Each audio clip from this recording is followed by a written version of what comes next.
hi guys, for today's video, ang gaganda ng pinamalingking isda ni Evelyn Chef, guys. Kahit maulan ngayon dito sa amin, yung isda niya, ang gaganda niya talaga, pra. Look! Oh, diba? Look niyo guys, oh, ang ganda. Oh.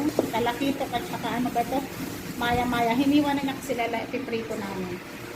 So, ito, bukas isisipan ko guys, ang bangus. Tapos ito, ngayon, anong gagawin ko kaya dito? Pinutol-putol na siya guys, kasi malaki siya nga, diba? So, ayan yung mga isdang pinamalingkin ni Evelyn Chef today.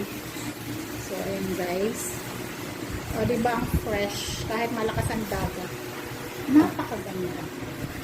So, ayan. Ayan. So, ayan lang guys. Thank you for watching and thanks to all support. Bye-bye.